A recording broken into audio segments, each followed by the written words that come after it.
آداب، یہ آکاشوانی ہے۔ خبروں کے ساتھ میں رضی احمد۔ فوجیوں کو ہٹانے سے متعلق 6 جون کی مفاہمت کو سنجیدگی سے نافذ کریں گے۔ خوراک اور تقسیم عامہ کے وزیر رام ولاس پاسوان نے پی ایم غریب کلیان ان یوجنا کے دوسرے مرحلے کی تفصیلات جاری کی ہیں۔ کورونا سے صحت یاب ہونے والوں کی قومی شرح بڑھ کر 59.51% ہو گئی ہے۔ اتر پردیش سرکار نے میرٹھ ڈویژن کے سبھی ضلعوں میں گھر گھر طبی جانچ کے لیے خصوصی مہم شروع کی ہے۔ ابتدائی نتیجوں کے مطابق روس کے صدر ولادیمیر پوتن نے صدارتی چناؤ میں زبردست کامیابی حاصل کی ہے۔ اقوام متحدہ سلامتی کونسل نے کورونا وائرس کے لیے پہلی قرارداد منظور کی ہے، جس میں لڑائی والے علاقوں میں لڑائی فوراً بند کرنے کی مانگ کی گئی ہے تاکہ عالمی وبا سے نمٹا جا سکے۔ بھارت اور چین نے حقیقی کنٹرول لائن LAC پر ترجیحی طور پر تیز تر، مرحلے وار اور بتدریج کشیدگی کم کرنے کی ضرورت پر زور دیا ہے۔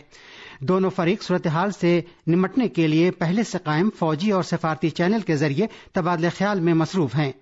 پیپلز لبریشن آرمی اور بھارتی فوج کے کمانڈروں نے کل ایک اور دور کی بات چیت کے لیے بھارت کی جانب چوشل میں میٹنگ کی۔ LAC پر جاری تعطل اور سرحدی علاقے میں کشیدگی کو دور کرنے کے لیے فوج کے سینئر سطح کے کمانڈروں کے درمیان بات چیت کا یہ تیسرا دور تھا۔ یہ بات چیت 17 جون کو وزیر خارجہ S جے شنکر اور ان کے چینی ہم منصب کے درمیان ہوئی بات چیت کے دوران سمجھوتے کے تحت ہو رہی ہے۔ دونوں رہنماؤں نے اس بات سے اتفاق کیا کہ مجموعی صورتحال سے ذمہ دارانہ طریقے سے نمٹا جائے گا اور دونوں فریق 6 جون کی فوجی ہٹانے سے متعلق مفاہمت کو سنجیدگی سے نافذ کریں گی۔ ہمارے نامہ نگار نے ذرائع کا حوالہ دیتے ہوئے خبر دی ہے کہ دونوں ملکوں کے لیفٹیننٹ جنرل سطح کے عہدیداروں کے درمیان یہ تیسری میٹنگ ایک طویل میٹنگ تھی، جس میں کووڈ-19 کے پروٹوکول کا دھیان رکھتے ہوئے ذمہ داری کے ساتھ تبادلہ خیال کیا گیا۔ تبادلہ خیال سے LAC پر کشیدگی کو کم کرنے کے لیے دونوں جانب سے عہد کا اظہار ہوتا ہے۔ LAC پر فوجوں کو ہٹانے کا عمل ایک پیچیدہ عمل ہے اور اس ضمن میں قیاس آرائی یا غیر مصدقہ رپورٹ سے گریز کرنے کی ضرورت ہے۔ ذرائع نے کہا ہے کہ LAC پر باہمی سمجھوتوں اور پروٹوکول کے مطابق امن و آشتی کو یقینی بنانے کے لیے باہمی طور پر قابل قبول حل کی خاطر دونوں ملکوں کے درمیان مستقبل میں مزید فوجی اور سفارتی سطح کی میٹنگیں ہونے کی امید ہے۔ توقع ہے کہ وزیر دفاع راجناتھ سنگھ فوج کے سربراہ جنرل نرونے کے ساتھ کل صبح لداخ کا دورہ کریں گے۔ امید ہے کہ وہ بھارتی فوج کے ان بہادر جوانوں سے ملاقات کریں گے جنہوں نے پچھلے مہینے کی 15 تاریخ کو گلوان وادی میں ہوئے ٹکراؤ کے دوران چینی فوجیوں کو پیچھے دھکیل دیا تھا۔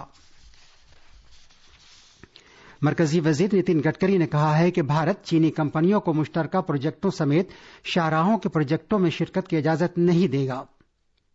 ایک خبر ایجنسی سے گفتگو کرتے ہوئے جناب گڈکری نے کہا کہ حکومت اس بات کو یقینی بنائے گی کہ چینی کمپنیوں کو بہت چھوٹی اور اوسط درجے کی صنعتوں جیسے مختلف شعبوں میں سہولت نہ دی جائے۔ انہوں نے کہا کہ یہ بھارت کو خود کفیل بنانے کی جانب ایک قدم ہے۔ پاکستانی فوج نے آج جنگ بندی کے ایک اور خلاف ورزی کرتے ہوئے پونچھ ضلع میں شاہپور اور کرنی سیکٹروں میں کنٹرول لائن سے متصل علاقے میں چھوٹے ہتھیاروں سے بلا جواز اور اندھا دھند فائرنگ شروع کر دی۔ محکمہ دفاع کے ترجمان کرنل دیویندر آنند نے کہا ہے کہ پاکستان کی فوج نے صبح 9:30 بجے کے قریب پونچھ ضلع کے شاہپور اور کرنی سیکٹروں میں کنٹرول لائن سے متصل علاقے میں بلا جواز اور اندھا دھند گولیاں چلانی شروع کر دیں۔ سرحد کی حفاظت پر تعینات چوکس بھارتی جوان اس کا منہ توڑ جواب دے رہے ہیں۔ آخری خبریں ملنے تک گولی باری جاری تھی۔ خوراک اور عوامی نظام تقسیم کے مرکزی وزیر رام ولاس پاسوان نے پردھان منتری غریب کلیان ان یوجنا کے دوسرے مرحلے کی تفصیلات جاری کی ہیں۔ اس پروگرام کے تحت کنبے کے ہر فرد کو 5 کلو گرام گیہوں یا چاول دیا جائے گا اور ہر مستفید کنبے کو مفت 1 کلو گرام چنا بھی مزید 5 مہینے کے لیے دیا جائے گا۔ میڈیا کو جانکاری دیتے ہوئے جناب پاسوان نے ان اقدامات کا ذکر کیا جو ریاستوں کو اضافی غذائی اجناس فراہم کرنے کے لیے حکومت کی طرف سے اٹھائے گئے ہیں۔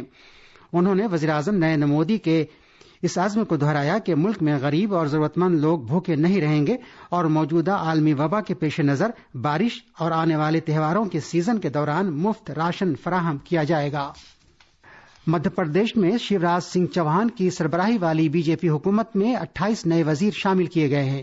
مدھیہ پردیش کابینہ میں یہ دوسری توسیع ہے۔ 20 وزیروں کو کابینہ درجے کا وزیر جبکہ 8 کو وزیر مملکت مقرر کیا گیا ہے۔ نئے وزیروں کو گورنر آنندی بین پٹیل نے بھوپال میں راج بھون میں عہدے اور رازداری کا حلف دلایا۔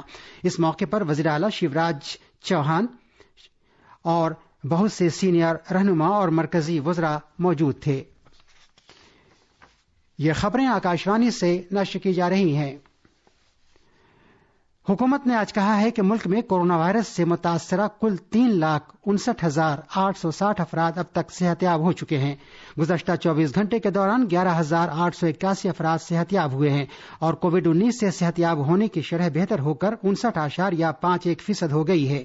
صحت اور خاندانی بہبود کی وزارت نے کہا ہے کہ ملک میں 24 گھنٹے کے دوران کووڈ-19 کے کل 19,148 نئے معاملوں کی خبر ملی ہے، جس سے ان معاملوں کی کل تعداد 6,04,641 ہو گئی ہے۔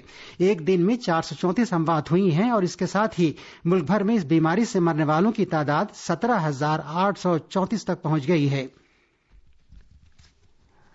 اتر پردیش حکومت میرٹھ ڈویژن کے تمام اضلاع میں جہاں کورونا کے مریضوں کی تعداد زیادہ ہے، آج سے گھر گھر طبی جانچ کی خصوصی مہم چلا رہی ہے۔ اس طرح کی مہم ریاست کے دوسرے علاقوں میں بھی چلائی جائے گی۔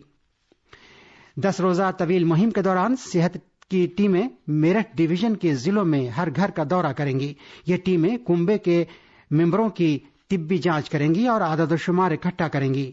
یہ ٹیمیں اسکریننگ کی تاریخ کے ساتھ گھروں پر ایس کا نشان بھی لگائیں گی۔ اس طرح کی کارروائی سے کووڈ کے مشتبہ مریضوں کی شناخت کرنے اور ان کے جلد علاج میں مدد ملے گی۔ داخلہ کے additional chief secretary Avinash Awasthi نے بتایا کہ وزیر اعلیٰ یوگی آدتیہ ناتھ نے میرٹھ ڈویژن کے ان اضلاع پر خصوصی توجہ دینے پر زور دیا ہے جو NCR کے قریب ہیں اور جہاں کووڈ-19 کے معاملوں کی بڑی تعداد ہے۔ پنجاب میں پچھلے 24 گھنٹے کے دوران کووڈ-19 سے متاثرہ 101 نئے معاملوں کی خبر ملی ہے، جبکہ 122 مریضوں کو صحت یاب ہو جانے کے بعد مختلف اسپتالوں سے ڈسچارج کر دیا گیا ہے۔ اس دوران کورونا وائرس سے 5 افراد کے ہلاک ہونے کی بھی خبر ملی ہے۔ ہمارے نامہ نگار نے خبر دی ہے کہ ان 101 نئے معاملوں میں سے 41 معاملے لدھیانہ کے ہیں۔ اس کے ساتھ ہی پنجاب میں اب تک اس وبا سے متاثرہ لوگوں کی تعداد بڑھ کر 5,668 ہو گئی ہے، جبکہ ان میں سے 3,989 مریض صحت یاب ہو چکے ہیں۔ ابھی تک 149 اموات کی بھی خبر ملی ہے۔ وزیر داخلہ امت شاہ دلی NCR میں کووڈ کی صورتحال کا جائزہ لینے کے لیے آج شام ویڈیو کانفرنسنگ کے ذریعے ایک میٹنگ کی صدارت کریں گے۔ اتر پردیش کے وزیر اعلیٰ یوگی آدتیہ ناتھ، ہریانہ کے وزیر اعلیٰ منوہر لال کھٹر اور دلی کے وزیر اعلیٰ اروند کیجریوال میٹنگ میں شرکت کریں گے۔ وزارت داخلہ اور وزارت صحت کے سینئر عہدیدار بھی میٹنگ میں شامل ہوں گے۔ صدر ولادیمیر پوتن نے اگلی دہائی کے وسط تک اقتدار میں رہنے کی اپنی کوشش میں زبردست کامیابی حاصل کی ہے۔ ابتدائی نتائج کے مطابق روسی ووٹروں نے ملک میں سیاسی قیادت کو جوں کا توں رکھنے کے حق میں ووٹ دیا ہے۔ روسی شہریوں نے کل آئینی ترمیم پر ایک ملک گیر ریفرنڈم میں اپنے حق رائے دہی کا استعمال کیا۔ اس ریفرنڈم نے جناب پوتن کے لیے جو 2 دہائی سے حکمرانی کر رہے ہیں 2036 تک صدر کے عہدے پر برقرار رہنے کی راہ ہموار کر دی ہے۔ اقوام متحدہ سلامتی کونسل نے شام، لیبیا، جنوبی سوڈان اور کانگو سمیت لڑائی والے اہم علاقوں میں فوراً لڑائی روکنے کی مانگ کی ہے تاکہ کووڈ-19 سے نمٹا جا سکے۔ کورونا وائرس سے متعلق یہ پہلی قرارداد ہے۔ اقوام متحدہ کے سب سے طاقتور ادارے نے کل اتفاق رائے سے قرارداد منظور کی۔ اس سے پہلے امریکہ اور چین نے عالمی صحت تنظیم کا نام لینے کے معاملے پر ایک طویل تنازع کو حل کر لیا تھا۔ اقوام متحدہ میں جرمنی کے سفیر نے، جو جولائی کے لیے کونسل کے صدر ہیں، نتیجے کا اعلان کیا اور اسے دنیا بھر میں لڑائی والے علاقوں میں رہنے والے سبھی لوگوں کے لیے امید کی کرن قرار دیا۔ اور آخر میں اس بلیٹن کی خاص خبریں ایک بار پھر۔ بھارت اور چین حقیقی کنٹرول لائن پر کشیدگی کم کرنے کے لیے عہد بند ہیں۔ دونوں فریق فوجیوں کو ہٹانے سے متعلق 6 جون کی مفاہمت کو سنجیدگی سے نافذ کریں گے۔ خوراک اور تقسیم عامہ کے وزیر رام ولاس پاسوان نے PM غریب کلیان ان یوجنا کے دوسرے مرحلے کی تفصیلات جاری کی ہیں۔ کورونا سے صحت یاب ہونے والوں کی قومی شرح بڑھ کر 59.51% ہو گئی ہے۔ اتر پردیش سرکار نے میرٹھ ڈویژن کے سبھی ضلعوں میں گھر گھر طبی جانچ کے لیے خصوصی مہم شروع کی ہے۔ اور ابتدائی نتیجوں کے مطابق روس کے صدر ولادیمیر پوتن نے صدارتی چناؤ میں زبردست کامیابی حاصل کی ہے۔ اس کے ساتھ ہی خبروں کا یہ بلیٹن ختم ہوا۔